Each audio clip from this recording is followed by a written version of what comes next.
Bonsoir Jean-Rémy Baudot. Bonsoir. On va parler d'économie avec vous et on démarre avec un petit soulagement, une fois n'est pas coutume, les prix de pétrole qui baissent légèrement. C'est la bonne nouvelle du jour. Effectivement, c'est léger, mais le baril de Brent retourne aux alentours de 112 $ à Londres. Il a perdu 6 $ en 24 heures. Réaction des marchés financiers alors que les pays producteurs de pétrole tentent de calmer la flambée des cours du brut. On parle du l'OPEP qui pourrait augmenter sa production, une initiative qui serait lancée par l'Arabie Saoudite. Attention à prendre toujours avec précaution. Alors on a parfois l'impression que c'est l'OPEP qui fait la loi. Est-ce qu'il y a des alternatives malgré tout? Alors oui, déjà il faut savoir que tous les pays producteurs de pétrole ne sont pas membres de l'OPEP. Par exemple, les États-Unis ne sont pas dans ce qu'on appelle ce cartel. Mais même si c'est anecdotique, il faut savoir que par exemple la France détient aussi des puits de pétrole. Il y en a près de 2000 dans le bassin parisien. Ils produisent 10 000 barils de brut par jour. C'est 0,5% de notre consommation. C'est pas beaucoup, mais c'est des puits qui deviennent rentables plus le prix du pétrole grimpe. Et il existe évidemment d'autres méthodes pour puiser du pétrole, cette fois toujours en France. Alors justement, des méthodes rentables avec un baril à 115 $.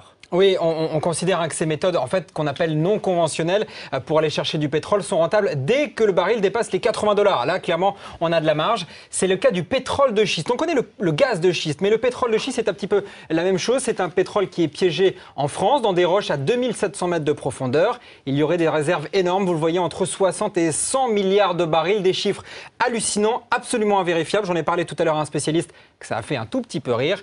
Mais surtout, cette technologie est très décriée, comme pour le gaz de schiste. Il faut fracturer la roche en profondeur avec de l'eau et des produits chimiques. On évalue encore mal l'impact écologique qui pourrait être dramatique. Alors pétrole cher ou pas, on se pose la question de l'impact écologique et ça c'est évidemment un autre calcul. On passe à l'actualité économique en bref. Et on reparle de la flambée des prix du pétrole qui cette fois ont un impact sur notre commerce extérieur. Le déficit commercial français s'est nettement creusé en janvier à près de 6 milliards d'euros. Il est classique que la France importe plus qu'elle n'exporte, mais cette fois les importations d'hydrocarbures ont plombé clairement les échanges commerciaux à hauteur de 600 millions d'euros.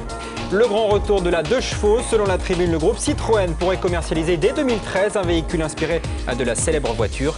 Une version hybride serait en préparation. Pour Citroën, il s'agirait de lancer un modèle simple, ludique, mais surtout beaucoup moins cher que la concurrence. Et puis ça bouge dans la restauration rapide. Subway dépasse McDonald's. La chaîne de sandwich a 33 749 restaurants. C'est 1000 de plus que les spécialistes des burgers. Mais attention, McDo reste beaucoup plus rentable. Un McDo rapporte 60% de plus qu'un point de vente Subway. Allez, on passe à l'éco en plus et c'est une nouvelle acquisition pour Sony. Oui, le groupe japonais rachète Hawkeye, une société britannique que personne ne connaît. Pourtant, Hawkeye, vous pouvez connaître cette technologie utilisée dans le sport, des ralentis en 3D grâce à des capteurs placés sous le terrain. On en voit dans des tournois du Grand Chelem ou encore dans la première ligue anglaise de foot. Un avantage pour les arbitres et pour les matchs à la télé que Sony a payé plusieurs dizaines de millions d'euros. Merci Jean-Rémy. Plus d'écho avec vous sur BFM TV. C'est dans 1 heure.